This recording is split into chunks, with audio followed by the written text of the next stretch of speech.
नमस्कार दोस्तों, इस YouTube चैनल में आपका एक बार फिर से स्वागत है।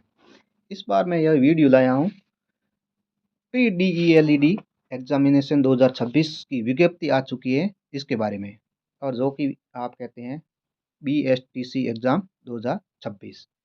उसके लिए आपके इस बार पिछले सालों की बात करें उसकी तुलना में जल्दी आया है। हमेशा जनवरी के बाद में ही लगभग आता है, तो उसके बारे में अपन बात करते हैं।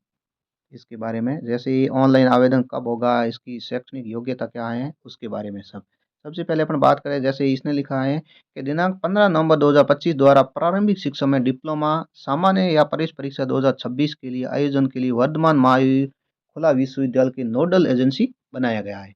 जो पिछली बार भी इसकी महावीर खुला विश्वविद्यालय कोटा को ही बनाया था, इस बार भी वही। यह परीक्षा निर्धारित दिनांक के समय पर निर्धारित परीक्षा केंद्र पर आयोजित होगी।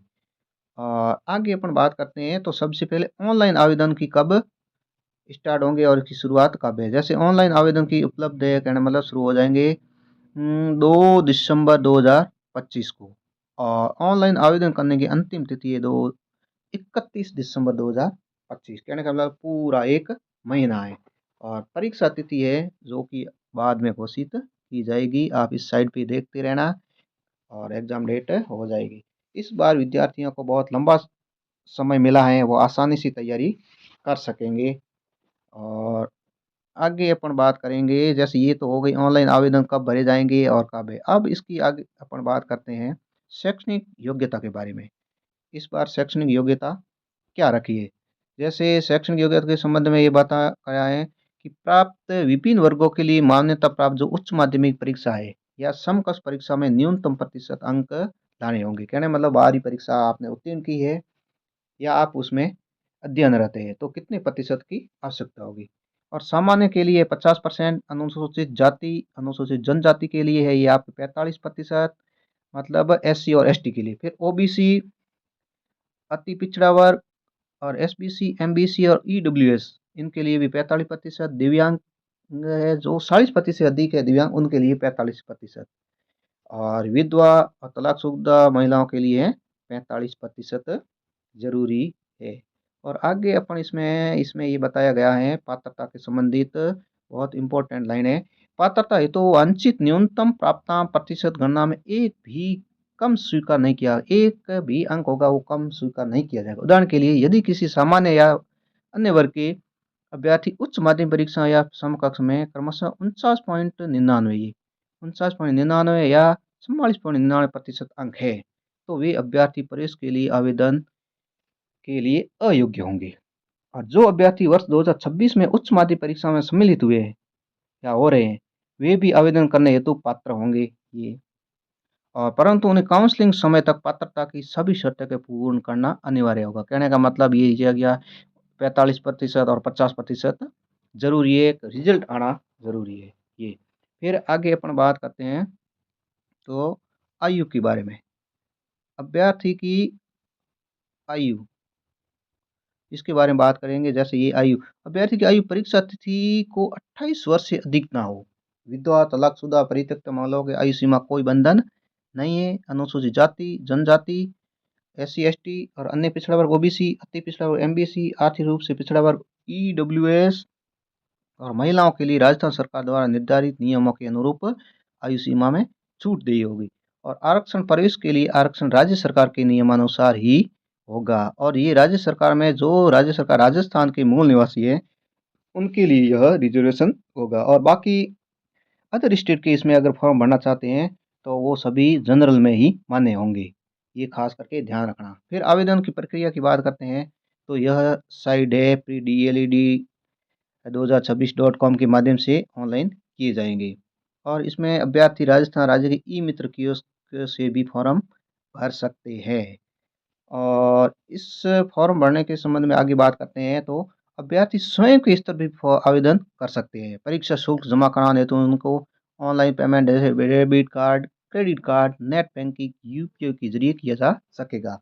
और सफलतापूर्वक ऑनलाइन भुगतान के लिए बाद में आपको आवेदन पत्र की हार्ड कॉपी प्रिंट कर सकेंगे।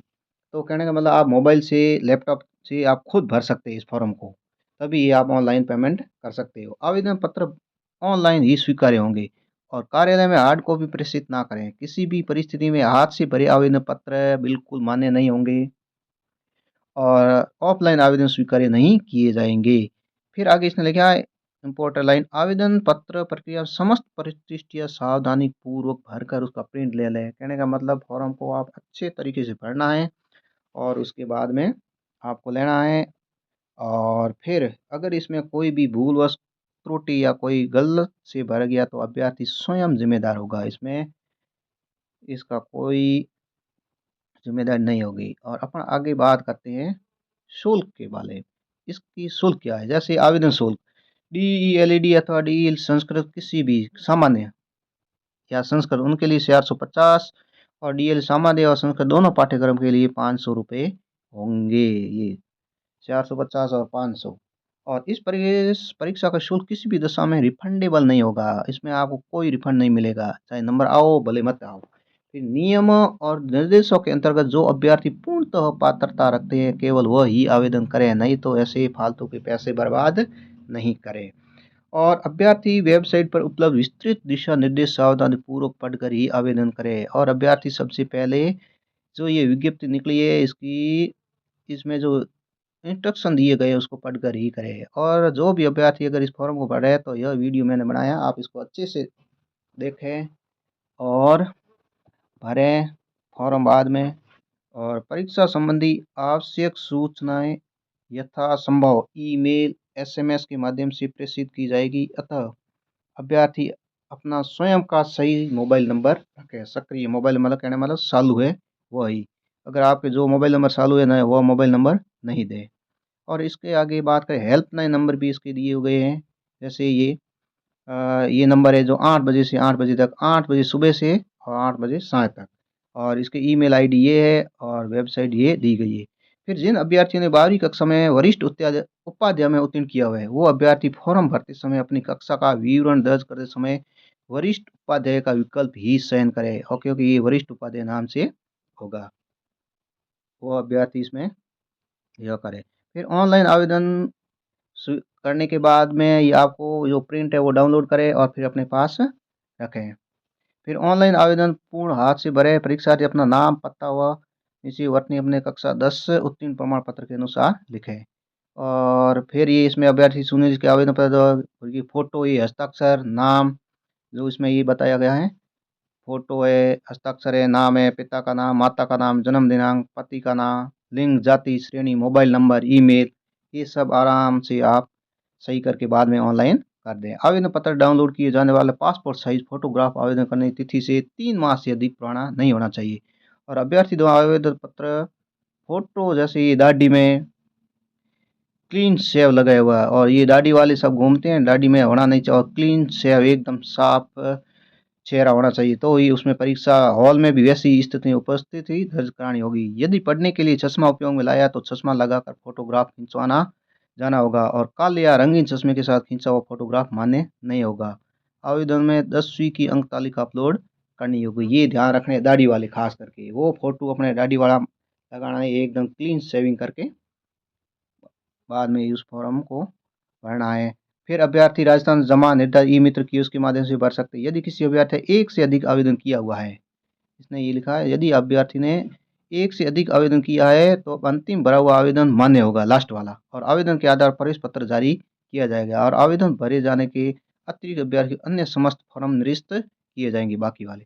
फिर आवेदन अपना ऑनलाइन भरते समय अंतिम रूप से सबमिट करने के पूर्व उसकी प्रविष्टि पुनः जांच कर ले। कहने का मतलब उस फॉर्म को वापस जांच करें और फिर उस प्रविष्टियों को सही से भरी गई है कि नहीं और उसके बाद में सबमिट करके ये बटन दबाएं। और प्रविष्टि सही होने के संबंध ई मित्र संचालक साइबर कैफे या कंप्यूटर एजेंसी ऑपरेटर निर्भर नहीं रहे, अर्थात स्वयं भली भांति सत्यापन कर ले। क्योंकि कभी कभार कोई कैंडिडेट ई मित्र के ऑपरेटर के ऊपर निर्भर रहते हैं और कभी कभार भूल जाते हो फॉर्म ही नहीं भरते हैं, फिर लास्ट में देखते हैं कि प्रवेश पत्र निकला ही नहीं।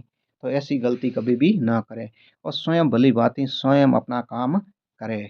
फिर अभ्यर्थी को पुनः स्पष्ट किया जाए आवेदन पत्र भली भांति जांच कर ले, इनमें त्रुटि संशोधन कर ले या अपने परीक्षा में बैठने वंचित हो सकते हैं या परीक्षा आने के पश्चात भी अयोग्य घोषित हो सकते हैं।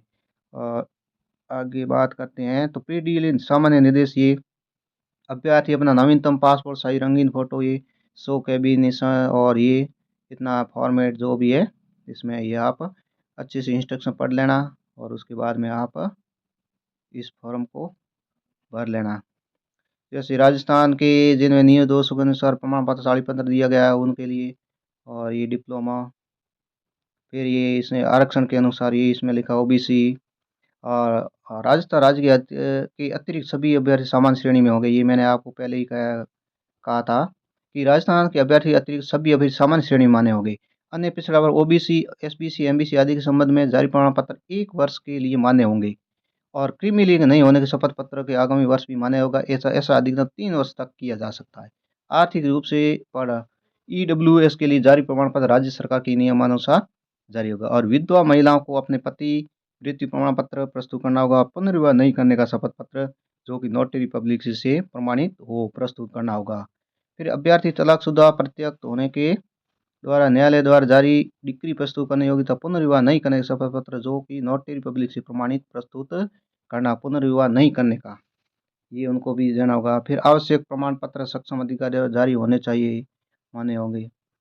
और फिर आगे बात 17/2011-12 की अधिसूचित जनजाति उपयोजना क्षेत्र अनुसूचित जनजाति के अभ्यर्थियों को सेवापूर्ण शिक्षक प्रशिक्षण पाठ्यक्रम में प्राविधिक अनुसूचित जनजाति की 12% आरक्षण, 45% आरक्षण संपूर्ण राज्य में शिक्षक संस्था एनसीटी द्वारा स्वीकृत सीटों पर लागू रहेगा। यह आरक्षण अनुसूचित जनजाति 12% आरक्षण अध्यायधीन दे होगा, और जनजाति उपयोजना क्षेत्रों के अनुसूचित जनजाति के अभ्यर्थी कोटे की सीटें खाली रहने पर अनुसूचित जनजाति के अभ्यर्थियों से उक्त सीटें भरी जाएगी।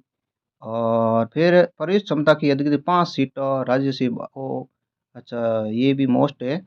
प्रवेश क्षमता की अधिकतम 5% सीटों पर राज्य से बाहर के अभ्यर्थियों को मेरिट के आधार पर प्रवेश दिया जा सकेगा। राजस्थान राज्य के बाहर के अभ्यर्थी सामान्य श्रेणी में ही मान्य होंगे।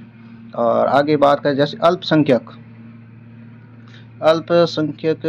की बात करें तो अल्पसंख्यक दर्जा अध्यापक शिक्षा संस्थाओं द्वारा वरीयता के निर्धारित 51% ये है सीटों पर अल्पसंख्यक कोड में नोडल एजेंसी प्रारंभिक शिक्षा में डिप्लोमा परीक्षा सफल रहे अभ्यर्थियों को एवं शेष 49% सीटों पर सामान्य कोटि की प्रारंभिक शिक्षा में डिप्लोमा के लिए परीक्षा सफल अभ्यर्थियों को विश्वविद्यालय द्वारा ही प्रवेश दिया जाएगा। कहने का मतलब 51% ओबीसी के लिए और 49% सामान्य के लिए। फिर ये किसी भी अध्यापक संस्था को स्तर पर किसी अभ्यर्थी परीक्षा देने का प्रावधान नहीं। प्री डीएलएस 2026 संस्करण में अध्यापक शिक्षा संस्करण कुल सीटों में 75% सीटों व वरिष्ठ उपाध्याय उत्तीर्ण अभ्यर्थियों को प्रवेश दिया जाएगा, और 25% सीटों पर 12वीं का ऐच्छिक विषय वाले रूप में उसको प्रवेश दिया जाएगा। और इसकी इसी तरह से यह मैंने वीडियो बनाया है। जिस कैंडिडेट को यह फॉर्म भरना है तो इस फॉर्म को भरते समय इस वीडियो को देखें और फिर इस फॉर्म को भरें। धन्यवाद।